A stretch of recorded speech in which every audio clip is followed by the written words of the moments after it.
The 14th Nebraska Girls Amateur Championship and the 46th Nebraska Junior Amateur Championship were hosted by Beatrice Country Club in July.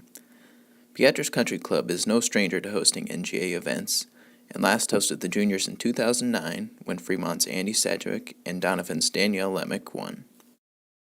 The championships got off to a shaky start, as weather delayed the first round so long that the final scorecards were signed in darkness. However, all but one group would finish play that Monday, with the remaining group finishing early the next morning. Both defending champions were in the field, as Haley Teal of Wahoo was looking to repeat and also trying to win her fourth straight NGA championship, while Brunswick's Sam Moret was trying to become the first back-to-back champion since Ryan Neufeld in 1993 and 1994.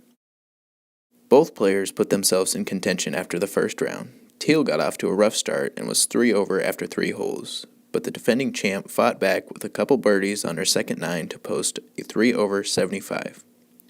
Moret didn't explode out of the gates either, turning in 3 over 39, but he caught fire on the back 9, birdieing 3 of the first 4 holes. Moret also birdied number 16, but a double bogey on the par 3 11th was costly. He finished at 2 over 74, 4 strokes back. Hebron's Jay Cottom rolled in 4 birdies during a round of 71, and at 1 under, he was a stroke behind the leader. After winning the Nebraska Junior Match Play a month earlier, Omaha's Alex Shockey was a favorite to win the title. He did not disappoint in round 1. Shockey recorded 5 birdies and posted the low round of the day, a 2 under 70. Wahoo's Hannah Teal had the hot start everyone was looking for. The girls' match play runner-up birdied 4 out of 5 holes at one point during her first 9 holes. Hannah made the turn at 1 under 35, getting it to 2 under at one point, before finishing with a 1 over 73, 2 shots ahead of older sister Haley. Omaha's Nicole Barmiller sat in third at 5 over, while girls' match play semifinalists Megan Vetrovsky of McCook and Jordan York of Scottsbluff rounded out the top 5. The Teal sisters were in for another battle in the final round. The lead changed hands 3 times in just the first 4 holes. Haley grabbed the lead quickly with a birdie on number 2, combined with a double bogey by Hannah. Hannah rebounded to birdie the third and tied the lead, only to see Haley roll in another birdie on the 4th hole to claim the lead again.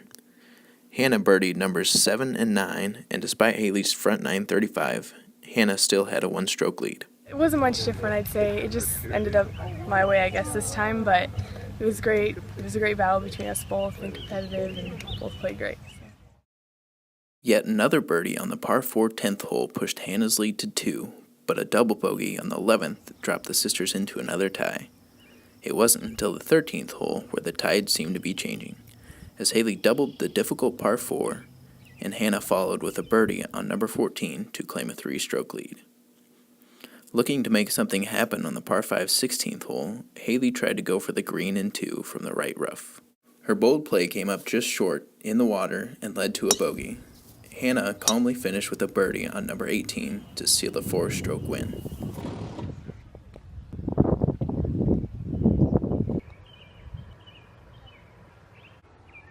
This one's pretty cool. It's pretty special. Haley played great too, and it was a great tournament overall.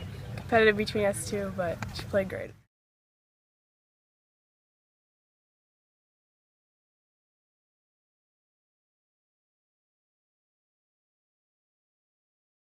On the boys' side, the field was cut down to the low 40 scores and ties after round 2. The cut came at 19 over 163, with 42 players advancing to the third and final round. However, those players sat a whopping 24 strokes out of the lead. First round leader Alex Shockey began to distance himself from the field during round 2. On a day when 309 bogeys were made, Shockey made 0. On the toughest scoring day of the week, with a field stroke average of nearly 84, Shockey posted a 3 under 69, the only round under par and low by 3 strokes. Shockey firmly held the lead at 5 under. The competition looked to be for second place already, as Cottom finished double bogey for a 76, and Omaha's Luke Janning, who fired a first-round 72, fell down the leaderboard after a 7 over 79. Shockey's former teammate at Omaha Creighton Prep and NSAA Class A state champion Ben Mashka made the biggest move, tying his brother Nolan for the second low round of the day, an even par 72. Ben moved into a tie for second with Cottom at 3 over 147, while Janning and the defending champ, Moret, who shot a second round 77, were tied for fourth at 151. Shockey would enter the final round with an 8-stroke lead. Gentlemen, this is the 10:40 starting time from Omaha, Ben Mashka. Next to play from Omaha, Alex Shockey. There was little drama during the final round, except for the secondary battle for the runner-up trophy, as Shockey's lead quickly ballooned to double digits and would stay there. A birdie on number 3 for Shockey gave him a 9-stroke lead and also kept a 29-hole streak without a bogey. Shockey would bogey both par 5s on the front, and Mashka nearly drove the shortened 6th hole and made a birdie. But trouble was looming for all contenders at the difficult par 4 7th. Mashka made a 7, Cottom an 8, and Moret bogeyed, while Shockey made it through unscathed with a par. The lead was 12. Not really. I mean, I just kind of went out there, played my game, just tried to hit fairways, hit greens, and then just make putts, I guess. Mashka had a 2-putt birdie on the 9th hole, but Shockey birdied holes 11 and 13. 13 was a good birdie for me, definitely, just to keep me going, because I think I got a little unfocused before that, so I think that made me get a little on track after that. Even a wayward shot into the trees immediately right of the 14th tee couldn't stop Shockey, who somehow saved bogey. Yeah, I don't even know what happened there. I hit a bad shot, and then just tried to make him par, tried to get up and down, couldn't make it happen. And I got up and down, I think on hole 15 from the bunker, so that kept me going a little bit. Mashka birdied holes 14, 16, and 17, but another costly triple bogey on number 15 dropped him to 3rd place after a 79. Lincoln's Justin Coffey fired at 1 over 73 to overtake Mashka for runner-up honors. Shockey was gleaming with confidence down the stretch as he crushed a drive over the trees on the 18th hole and hit a short wedge hole high. The putt would give him 3 straight rounds under par, but his attempt burned the edge and it was officially a 14-stroke victory after an even par 72 and a 211 5-under total. Looking at the summary board showed just how truly dominating his win was.